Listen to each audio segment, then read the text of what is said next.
Welcome to Strategies for the Environment's Drinking Water Quality Management System Transition course, taking you from 2006 to 2017.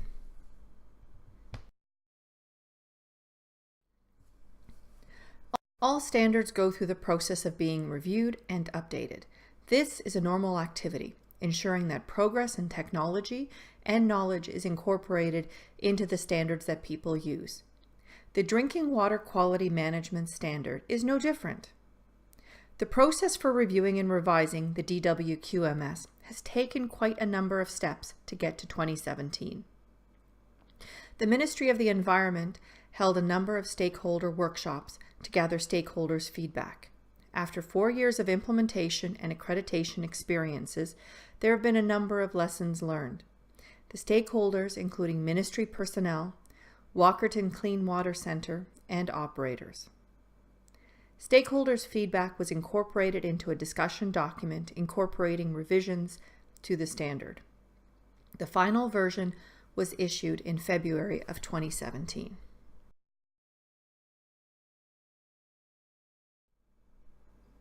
Five new definitions were added. Let's go through them. First, calendar year.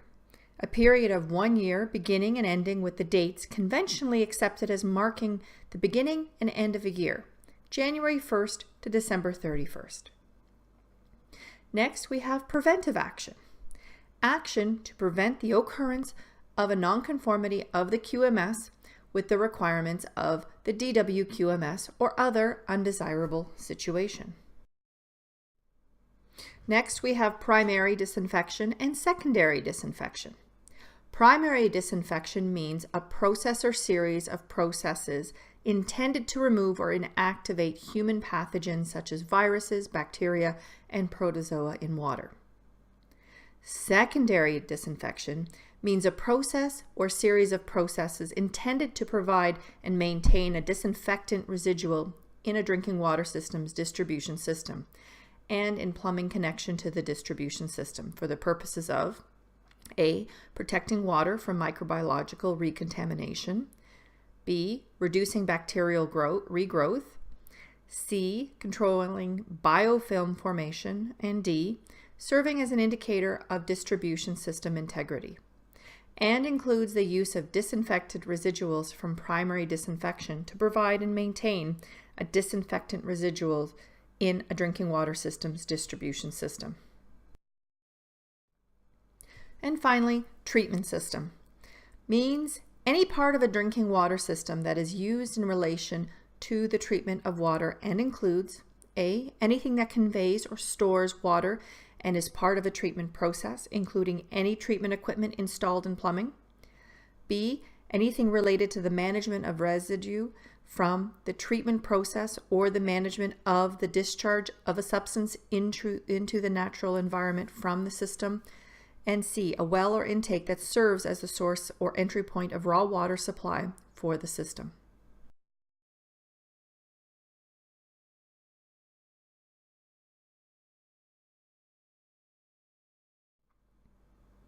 There have been some minor changes and some significant changes. We are going to start by reviewing some of the general administrative changes to the standard. These changes include the removal of the reference to Ontario Regulation 18807. This regulation included the timetable to implementation and accreditation to the DWQMS. All applicable drinking water systems have been accredited now, so there is no need for this reference anymore. The framework under the Section 21 of Safe Drinking Water Act 2008, SDWA, or the Act. There have been changes to some of the language to ensure consistency between the standard and the regulations. For example, the removal of the hyphen in the term drinking water, particularly noticed in Element 6, drinking water system. Lessons learned from the evolution of the drinking DWQMS and the recognition that not all drinking water systems were created equal and not all are organized or operated the same. Finally, there has been an increase in flexibility with respect to scheduling of activities, no longer using terminology of once a year, replacing it with once per calendar year. Elements 14, 19, and 20. Reviews of the infrastructure are required once per calendar year. Conducting internal audits and management reviews are required once every 12 months. They have been replaced with once every calendar year. This allows for more flexibility and the operating authority to adjust the timing of these activities. This may not seem like a big distinction. However, for those operating authorities that have been caught in circumstances where they have had to delay their risk assessment review or other such activity even by a month or two may suffer a nonconformity. This is because once a year means that no more than 12 months passes between reviews of their risk assessment. Once a calendar year allows for more flexibility in order to deal with situations out of their control. Element 6. Drinking water system requires the description of the drinking water system within the operational plan. The revision differentiates the required information for different types of systems. Previously, whether or not the drinking water system included primary and/or secondary disinfection, the same information was required to be documented. There is now a significant difference between the information required. The revised standard also recognizes that not all drinking water systems are created equal. So the term, if any, has been added. In essence, only do this if it is applicable. Element 7, Risk Assessment. The MOECC issued a document titled Potential Hazardous Events for Municipal Residential Drinking Water Systems document. Included are examples of best practices relating to risk assessments and methods to conduct reassessments. This is to ensure that the reassessment is not just lip service to the standard. A number of operating authorities do not understand the purpose of the reassessment to be conducted every 3 years and how it is different from the annual review of currency of information and the validity of assumptions. The approach includes identification of potential risks and risk mitigation strategies for such as system security, water treatment, and the impacts of climate change. This document lists the potential hazardous events and associated hazards that are, at a minimum, required to be assessed as part of these risk assessments. Element 15. The operational plan shall document a long-term forecast of major infrastructure maintenance, rehabilitation, and renewal activities, as well to keep the summary of the infrastructure maintenance, rehabilitation, and renewal programs current. Also to ensure that the long-term forecast is reviewed at least once every calendar year. Element 21, Continual Improvement. This is the most significant proposed change to the DWQMS. The changes are now closer to the intent of this element. There is now a plan section to this element where there wasn't one before. The plan section now lays out a defined process for driving continual improvement and not just as a result of internal audit findings. Part A sets a framework for establishing goals for improvement by reviewing the best management practices guidance document published by the ministry. This forces an operating authority to identify gaps to these best management practices. Part B and C require a documented process for the identification and management of corrective and preventive actions. Corrective actions are no longer just required for addressing internal audit findings. Additionally, the term preventive action has been introduced to address any potential nonconformities. Steps include the investigation of the cause of a nonconformity, documenting the actions to be taken, and verifying the effectiveness of the actions taken. These requirements match what is already a standard practice in other common management system standards such as ISO 9001, which the DWQMS is partially based on. The majority of the changes are minor. In addition to the administrative changes to some of the elements, the following are the minor changes to the DWQMS.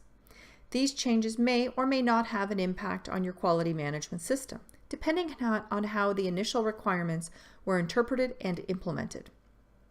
Element 2, Quality Management System Policy. Some rewording to make the language more precise. No changes in the meaning. The two changes are about the policy and may not require an actual change to the policy. First, the removal of the requirement that the policy is appropriate for the size and subtype of the subject system. This requirement is always difficult to audit and is very subjective. The second change is the requirement to communicate the policy.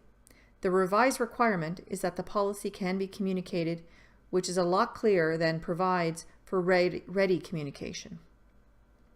Element 10, competencies.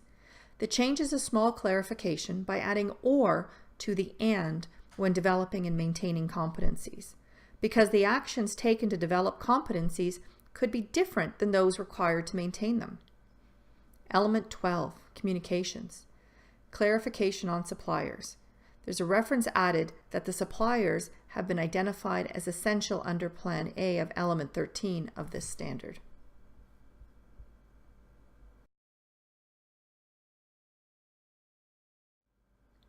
There are some elements that have no changes. Element 3, commitment and endorsement. Element 4, QMS representative. Element 5, document and records control. And Element 8, risk assessment outcomes.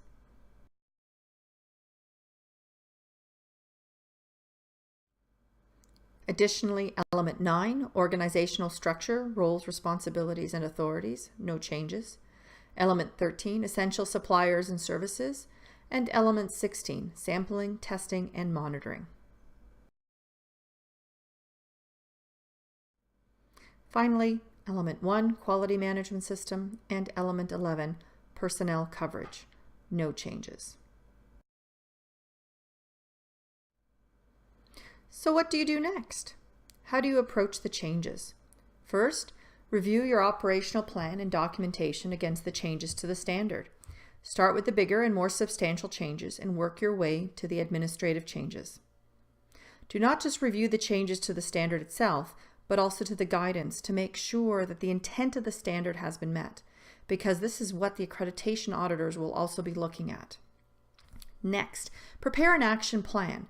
For every item, clearly assign a due date and someone responsible for completing the task. Implement the actions based on your action plan. Make sure you meet all of the regulatory and accreditation body deadlines once the new version of the standard becomes approved. Finally, conduct an internal audit to review the new version of the standard, the entire standard, and verify that all the new requirements are fully implemented.